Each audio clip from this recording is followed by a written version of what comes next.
Social media is always evolving. What's cool today could be cringeworthy tomorrow. So, what trends are dominating in 2025, and which one should you leave behind? That's what this episode is about today. Season 2, episode 13, social media trends, what's hot and what's not for 2025. Now, why does this topic actually matter, right? Social media, it's become a thing that comes and goes, becomes viral, things go off, you get a lot of views. But there's a couple things that really matter when we look at social media. One, social media platforms and consumer preferences are shifting rapidly, and they're continuing to over the years, right? So as we've seen with 2024, 2025 is going to be a much different year for social engagement, social awareness, and so we need to make sure that we're preparing for shifts when it comes to both the platforms and consumer preferences. Now, secondly, it's really important to stay updated on trends because it helps your brand stay relevant, engaging, really builds a big thing. So what we're talking about today is we're going to explore hot trends, outdated tactics, platform updates, and actionable strategies to leverage these trends. Now, first off, I think it's really important that we talk through the actual social media landscape in 2025 currently, right? So we have seen a really interesting year in 2024. Lots of different viral moments from creators. We've seen a lot of creators actually grow in popularity very quickly. You've seen personalities like Bobby Altoff. You've seen like Hawk to a Girl, things like that have really grown very quickly. But as we've seen, these virality moments or these viral moments, as they've progressed, creators have somewhat struggled to keep up with the momentum. There's been a lot of negative things attached with influencers. They have their 15 minutes of fame and they start getting in or diversifying their business opportunities. And it seems like they're all focused around a very short term goal of generating additional revenue for their business or for them. But at the end of the day, they're not as focused as building communities. They might look like they are, but it doesn't seem like they're authentically doing that. Now, we've seen a lot in 2024. 2025 looks like quite an interesting year, especially when we look at platforms, right? So at the time of this filming, TikTok is kind of in this limbo phase where we don't know if it's going to get banned. I think there's a lot of creators wondering what's happening, what the future of it is.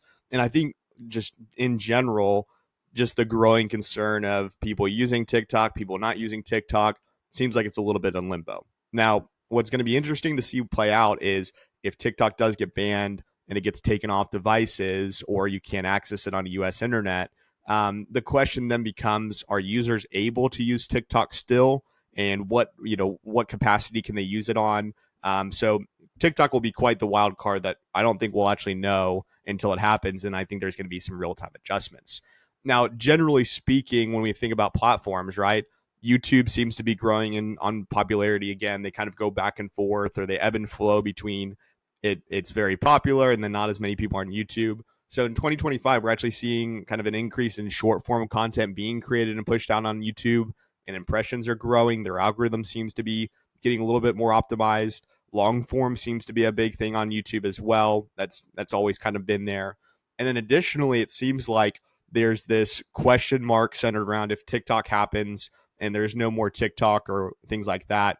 There's been some speculation whether users will adapt to Instagram Reels, YouTube Shorts, Facebook videos. There's going to be a lot of, I think, question marks centered around what the future of short form content looks like and distribution channels for that, which is why in 2025, we're seeing, our recommendation is you need to continue growing on all platforms, allocating time to grow on both Instagram, TikTok, Facebook, YouTube, and just start building a community on different channels, because as you encounter different audiences on different channels, you can start to build communities on those channels, and it builds a more consistent audience to where if TikTok, if that leads to YouTube getting shut down or things like that, we're not relying on one social platform to build our business off of. The biggest example is the Facebook outage where, a lot of businesses were relying on Facebook to make posts, to sell items, to post about updates. And if you go 24 to 48 hours without being able to provide an update, it really kind of massively changes your brain to think about, we need to have a CRM in place. We need to have customer data. We need to have a website that we can direct people to. We need to have, different areas that people can find us, not just on social media.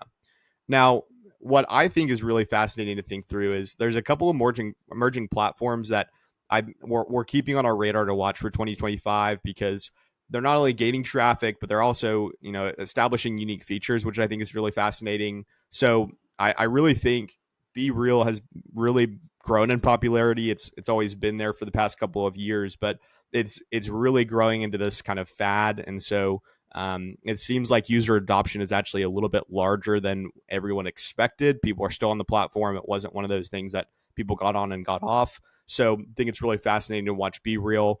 We're seeing an increase in Snapchat as well with advertising. So a lot of creators are actually their monetization platform is actually really important and actually pretty well. So we're seeing a lot of creators move over to Snapchat, and so Snapchat advertising seems to be a pretty big play right now, just on both the organic level and the advertising level. And then we're actually finding, I think it'll be really interesting with the question mark of TikTok, whether Instagram, gets all these users adopted, or if there's a similar channel like TikTok that gets pushed out or rolled out. Again, I don't think anyone will ever be able to mimic the TikTok algorithm because it's so powerful and so good. So then the question becomes, are these platforms going to adopt well? And are they going to get the same browsing behavior as TikTok is getting? Now, we are additionally seeing threads becoming a big thing in 2025. 2024, it had a little bit of steam, started growing. Seems like a lot more users are adopting the platform. We've seen some really positive metrics centered around threads. So it'll be interesting to see what Meta does, in 2025 and how they optimize all those platforms. Now, we've kind of identified 5 different hot trends for 2025, that I want to talk through today. So first, we've seen vertical video as king. So we're seeing dominance of TikTok, Instagram Reels, YouTube Short. So we're seeing short form content as a primary medium for engagement. That vertical video is providing a lot of power for not only organic engagement, but really some great brand awareness for both audience members and non-audience members, becoming a little bit more familiar with your brand.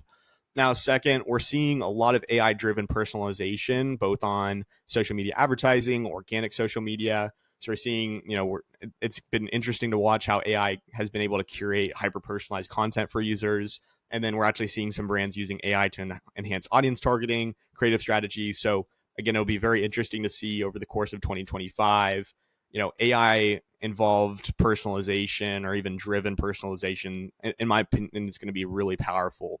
Now, on the AI thing, we've seen a lot of brands, associating with AI or using AI to build content. And the one thing that we're seeing is it's pretty easy to figure out that the content was created by AI, because a lot of people are just going into ChatGPT, having it create post. And so one thing that we're encouraging on the AI side is not only in the personalization area, but have it build a little bit of a model centered around your business, personalize the content so it feels a little bit more like your brand voice, because it's going to make a big difference across engagement. Now, the other fascinating thing, the third thing that we've identified trend wise in 2025 is the social commerce revolution. So we're seeing, on all platforms right now, social wise, we're seeing integrated shopping features becoming standard across platforms. And we're actually seeing a large uptick in both live shopping events and direct in app purchasing, which I don't think we ever expected to see in really any time in our lifetime. But here we are in 2025 with that becoming a big popular thing. A lot of companies, a lot of brands are doing auction-based things where they're doing live videos or selling live. I think a couple of years ago that was really popular, but seems like there's a lot more with the integration of shopping features across the platforms, in addition to the ability to do live shopping events. I think that's going to be a really popular thing in 2025 that we're going to see. Now, number 4 is going to be pretty standard to what 2024 saw, but I think it's going to become a little bit heavier of a focus, where we might see some more micro and UGC content coming out. So number 4 is we're seeing a lot of creator-driven campaigns still, and that's still rising in popularity. We're seeing a rise, like I mentioned, in both micro-influencers and user-generated content, and we're seeing that because authentic creator-driven content performs much better than traditional ads from what we've seen.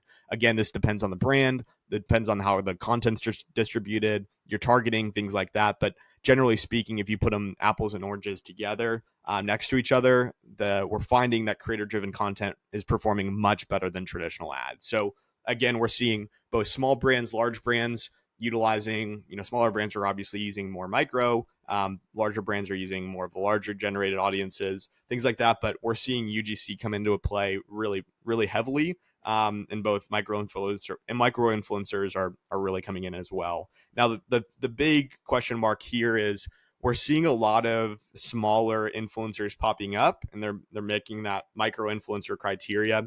But then the question becomes is how crowded is that space going to continue to be? Because, since 2020, just personally, in my opinion, we've seen quite a rapid increase after 2020 of micro influencers entering the market. And so the question becomes, at what point does the space become too crowded? And at what point is everyone considered essentially a micro influencer if you're so active on social media? So I think there's going to be some definition areas and some question marks, but it's still going to be a popular thing.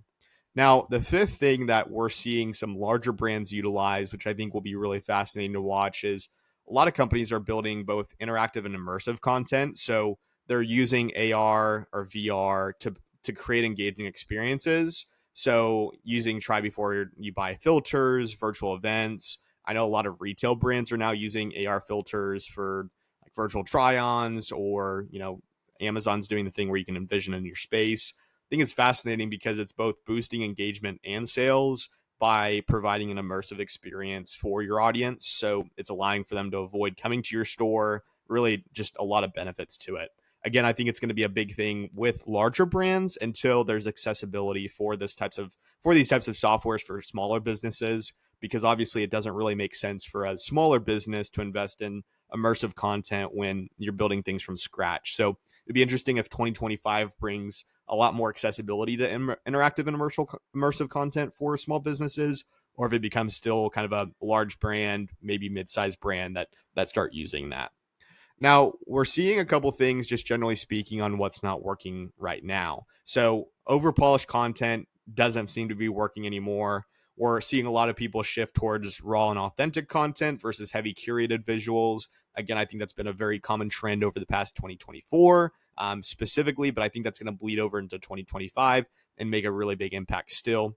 We're seeing a lot more individuals overposting, and that doesn't seem to be working at all. We're seeing the decline of the post everyday strategy. A lot of brands are heavily investing into quality over quantity, which is a really important key. We're seeing a lot of brands that are ignoring social responsibility. So, we're seeing some brands that don't take a stance on key issues, which risk losing customer trust. This can be a very tricky situation. We don't ever recommend smaller brands getting into the middle of different issues, but if you have a strong PR strategy, provides a lot of a great avenue to express your core beliefs and your responsibilities with really encouraging your customers. Now, the fourth thing that we're seeing that's not working anymore is excessive hashtags. We're finding with algorithms becoming better as they go, they're relying less on hashtags. So we're seeing that hashtags are actually less relevant for discoverability. Algorithms are now prioritizing engagement metrics. So there's a lot of different things that are really fascinating. Now, we've seen basically how a brand reimagined their social strategy by both reducing their post frequency and focusing on meaningful engagement really help them in the long term. So kind of watching out for those areas, implementing those big call outs into your strategy and making sure you're not doing those, it's a big thing. Now, a couple platform specific updates that I wanted to touch on. TikTok, we're seeing if they continue in 2025 and they keep operating, we're seeing a continued dominance with no new monetization tools, features for creators, really just an all-around powerful platform.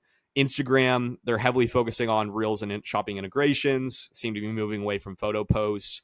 Facebook has been retaining strength in the community building, but it's been a little less appealing for younger audiences. LinkedIn, it's seen a lot of growth specifically in 2024 as a professional content platform for thought leadership in B2B. I think, again, 2025, that's going to continue to grow.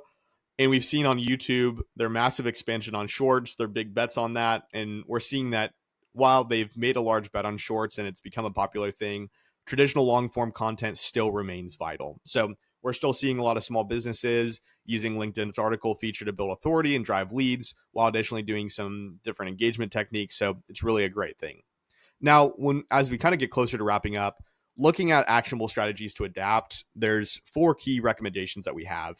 First, audit your current social media presence. So look at where trends are fitting your brand, where they're not. What are you doing that's working? What are you doing that's not working? Are you being consistent? Are you working through everything? Are you on those platforms? Secondarily, we're recommending our clients experimenting with new formats. So test out short form videos, live stream interactive content, see what really works and what doesn't. Third, collaborate with creators. If you have the budget for it, or if you need to put in the budget for 2025, Find ways to build partnerships with influencers who align with your values and audiences, and find ways that you can deliver experiences to your audience that are going to encourage them to come back or visit.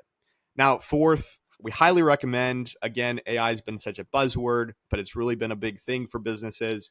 You need to leverage data and AI to build a better social media presence, right? So we're recommending look at analytics and use it to refine your strategy and identify opportunities for personalization. Understand who your core audience is, where they're at, what they're doing, what they're looking for.